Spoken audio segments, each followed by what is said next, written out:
Hi friends, இன்றைக்கி ஒரு டேஸ்டியான ஹெல்த்தியான குழம்பு பார்க்கலாமா?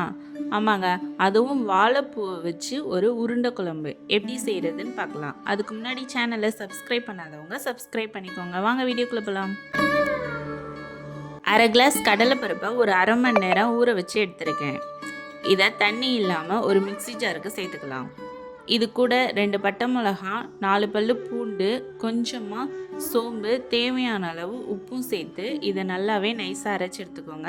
தண்ணி விடாமல் அரைச்சி எடுத்துக்கலாம். இதை ஒரு மிக்சிங் பவுலுக்கு மாற்றிக்கோங்க. இப்போ இது கூட நறுக்கி வச்சுருந்த ஒரு பெரிய வெங்காயத்தையும் சேர்த்துக்கலாம்.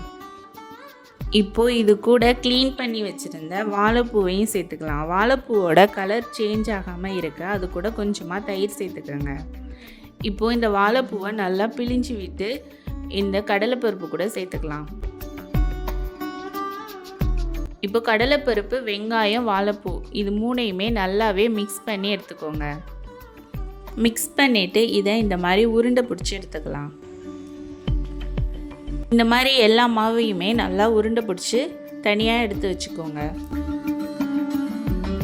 இப்போது ஒரு கடாயில் 2 டேபிள் ஸ்பூன் நல்லெண்ணெய் இருந்தால் சேர்த்துக்கோங்க. நல்லெண்ணெய் சேர்த்து செய்யும்போது இந்த உருண்டை குழம்போட டேஸ்ட்டு நல்லாயிருக்கும்.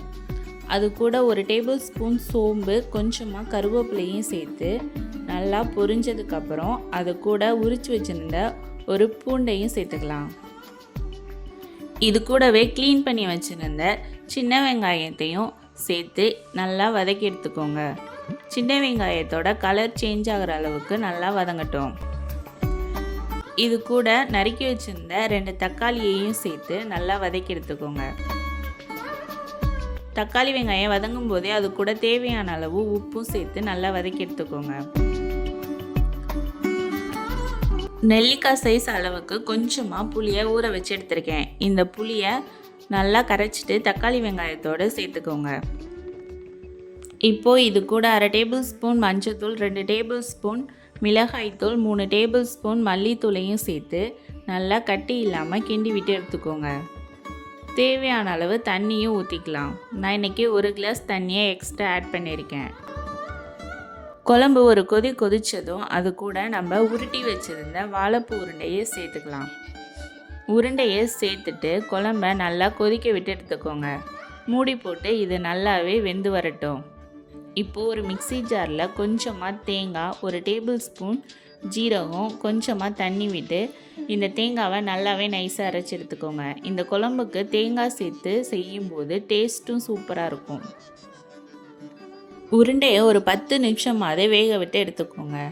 இப்போது குழம்பு உருண்டையும் நல்லாவே வெந்து வந்துடுச்சு. இப்போது இது கூட நம்ம அரைச்சி வச்சுருந்த தேங்காவையும் சேர்த்துட்டு ஒரு கிண்டி விட்டுக்கலாம். தேங்காய் சேர்த்து ஒரு 5 நிமிஷம் மட்டும் கொதிக்க விட்டு எடுத்துக்கோங்க.